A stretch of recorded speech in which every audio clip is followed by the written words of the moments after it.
take a step and bad roads are everywhere because we are in India, and for that you require an adventure motorcycle. We have got today the this is the 250 Adventure. It looks exactly the same like the 390 Adventure. Well, in today's video, I am going to be telling you what do you don't get after paying 70,000 less than the 390 Adventure for this, the 250 Adventure. Before we begin, subscribe to MotorBeam and don't forget to hit the bell icon.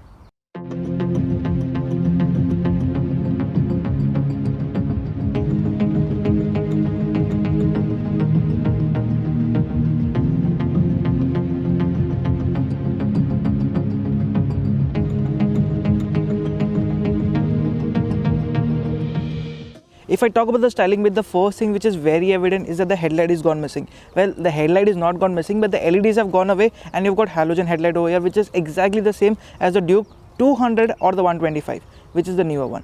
If you look at the complete styling rather, it looks just like the 390. Everything is the same, even the dimensions are the same.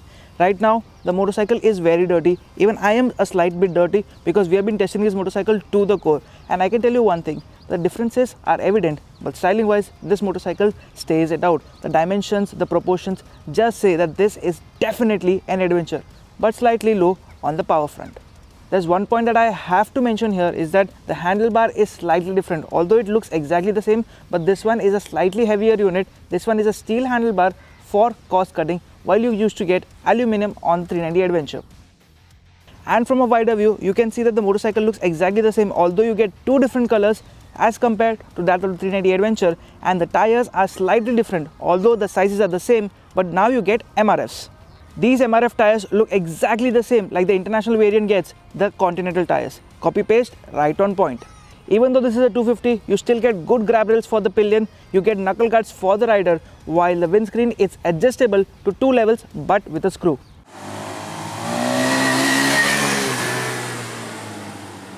If I turn on the instrument cluster, it does a complete swipe up. On the outer shell, it looks exactly the same like the 390 Adventure's cluster, but it's different from the inside. Now if you look closely, you don't get the TFT LCD, you get a normal LCD with a dot matrix set in the center, which gives you different kind of indication like a low fuel indicator or a side stand indicator. And if you want to keep switching the details, the joystick that was there on the left side has been taken away and you get different simple set of switch gear coming from the other Dukes. Right over here in the center at the console, there are two buttons. There is a set button and an arrow button. You can get different kind of details if you keep pressing it. You get a fuel range, you get mileage, you get different kind of trip meters. You get 2 trip meters with the odometer, and that's about it. The details are limited. Although as soon as you get into the ABS mode, you can actually switch the ABS by pressing the button from off-road to road. Basically, you get 2 modes of ABS. This meter is definitely good to look at, but I feel this is a downgrade because TFT LCD would have been appreciated even over here for the price that you are paying. But things are a little bit different because you still get the 12-volt charger right below it. So if you're traveling, well, you've got an option to charge your phone too. Although there are a few things that you don't get from the 390 Adventure, but the ergonomics are exactly the same. You can stand on the foot pegs, climb onto it, and this motorcycle will support you without any problem. You can actually stand and ride, and you can lock your knees right over here. So ergonomically, this motorcycle is sound, but there is a problem if you are short, because the seat height is at 855 mm and I'm 5 feet 6 inches and I'm tiptoeing everywhere. I've been riding this for last 48 hours and I've been comfortable while riding, but in traffic situations it has become a pain in the ass. Although the good thing is this motorcycle is wide, so you get good enough space for the rider as well as the pillion. So if you're going for the distance, this motorcycle will be comfortable, and the seat cushioning is exactly the same like the 390 Adventure. So there's a good amount of comfort that flows all throughout. The ergonomic triangle is completely upright, very perfect for long distance touring, and for that you've got a 14.5 liter fuel tank, which is the largest that you can get from a 250 in the KTM lineup. For the rider, you do get toothed foot pegs which are comfortable for off-road duties, although you do get a rubber mount which is comfortable for touring duties. Now that was a lot of standstill talk, but let's get riding and see how this motorcycle feels.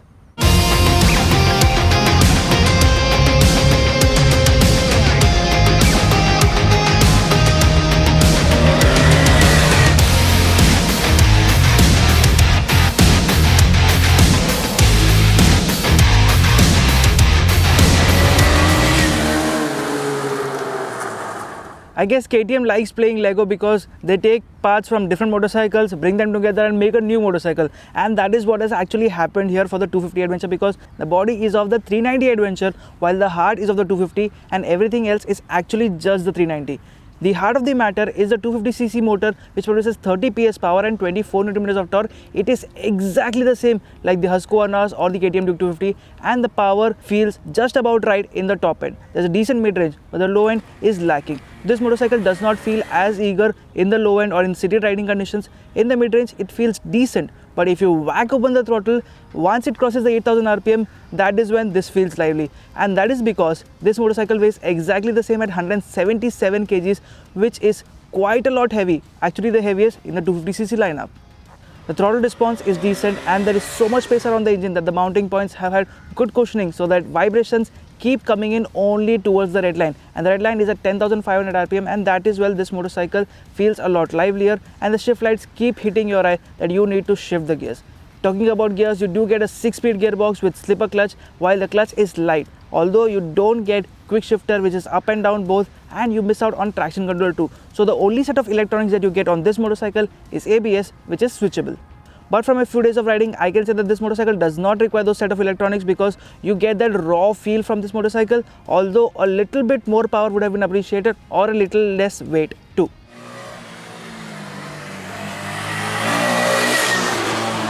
This motorcycle does not dissipate as much heat as the 390. Well, if it does, you've got two fans for your backup, because the radiator is just as big as the 390, and this motorcycle just vents out all the heat within a span of seconds. The exhaust note of this motorcycle is just like any other KTM. It is no different, and you still get that ugly exhaust which was there on the 390 Adventure. Same case is for this Adventure.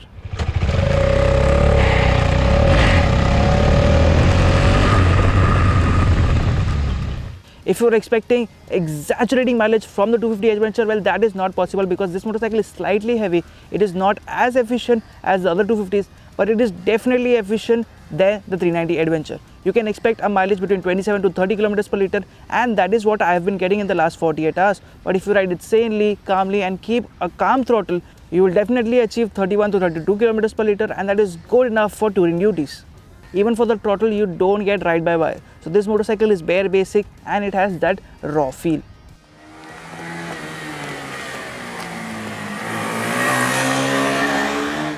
If you consider the complete lineup of the 250s from Husqvarna and KTM, this motorcycle is actually the slowest. While it hits the 60 mark under 4 seconds, it hits the done under 10 seconds. And here are the actual VBOX numbers.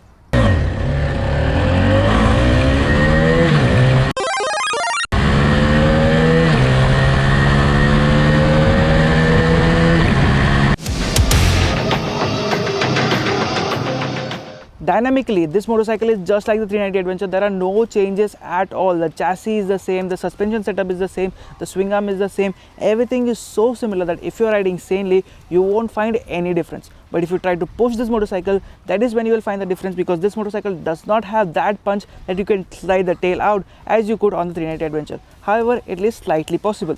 At that moment, if you find yourself stuck in some kind of gravel, that is when these tires will help, because these dual purpose tires are slightly different. These are coming from MRFs, although the design is exactly the same like the Continentals, but these are the same sizes. However, these are more suited to touring duties. And talking about touring duties, the sprocket set which is there on this motorcycle is coming from the 250 set.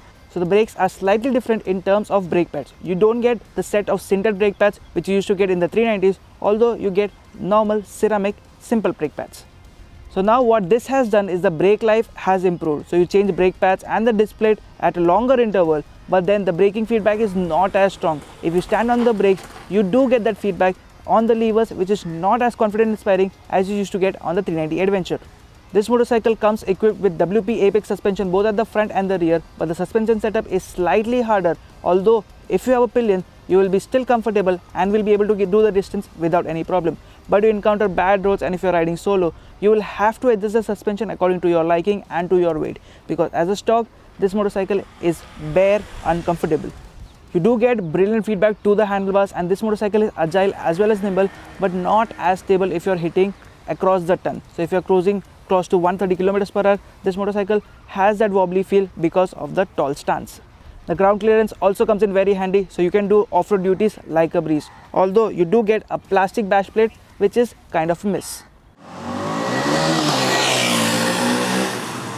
At 2,90,000, this motorcycle is the costliest KTM 250 you can get in India. But should you buy it?